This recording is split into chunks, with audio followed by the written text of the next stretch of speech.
Soft coastal wind, faint gulls, distant kettle. A quiet street in Leven, Fife, where neighbours still wave through open windows and the sea hums beyond the rooftops. But one winter morning, that calm was broken. An open door, a cup of tea gone cold, and a silence that didn't belong. She was a grandmother, her neighbour, a trusted carer. But trust can be a dangerous thing. What followed would leave a town scarred by betrayal, a crime remembered as the rolling pin murder. Mary Logie was the kind of neighbour everyone hoped to have. 82 years old, a churchgoer, a widow who'd lived in the small town of Leven for more than 40 years. Her friends called her Ray. Her husband, Walter, had passed away decades earlier. Her 2 sons lived in England, her daughter in Australia. But even from miles away, her family never worried, because Mary had someone looking out for her, her neighbour, Sandra Weir. At first, Weir seemed like a blessing, friendly, helpful, always there to lend a hand.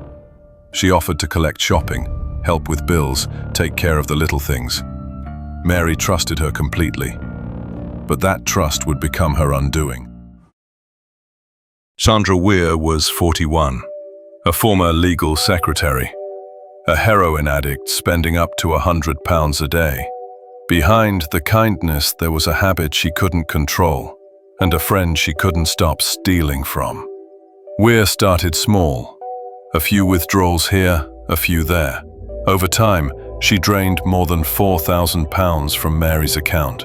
When Mary discovered it, she was heartbroken. But she forgave her. She always forgave her. That act of kindness would cost her life. In late 2015, Weir was struggling. Her friend, Nicola Brisland, later told police Weir had borrowed £150 on Boxing Day, promising to repay it on January 5th. She said, "The latest you'll get this back is the 5th. That was the day Mary Logie was murdered. January 5th, 2016. That morning, Weir stole another £30 from Mary's bank account. Sometime later, Mary confronted her. There was shouting, then silence. Weir grabbed a rolling pin from the kitchen and attacked. 31 blows to the head and neck. So violent, part of Mary's skull was shattered, her brain exposed. Mary fell where she stood, still alive. Weir left the house, ran errands, picked up methadone, and came back to finish the job. When she finally called for help, she told neighbours Mary must have fallen.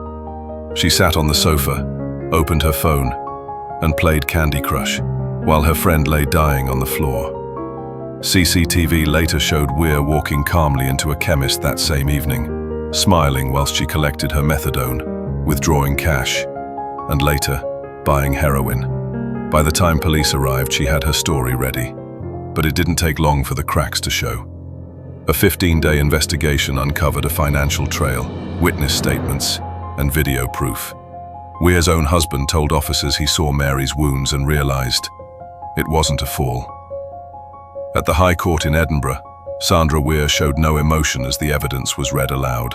Only when the verdict came, guilty of murder and fraud, did she cry.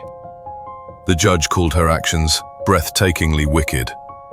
She was sentenced to life in prison, minimum 21 years, one of the longest sentences ever given to a woman in Scotland at the time.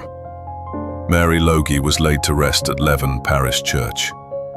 Friends called her kind, gentle, helpful. Her family called her their rock.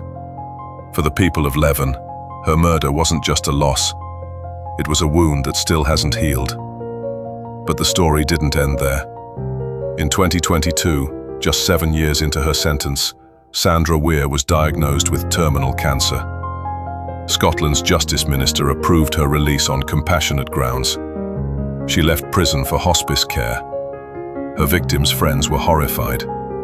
She showed no compassion to Mary, one neighbour said. So why should she be shown any? She called herself a carer and left her friend to die alone. 31 blows for £30. In the quiet streets of Leven, trust was the first casualty. This is Crime Verdict. Subscribe for more true crime investigations. Our thoughts remain with the family and friends of Mary Logie.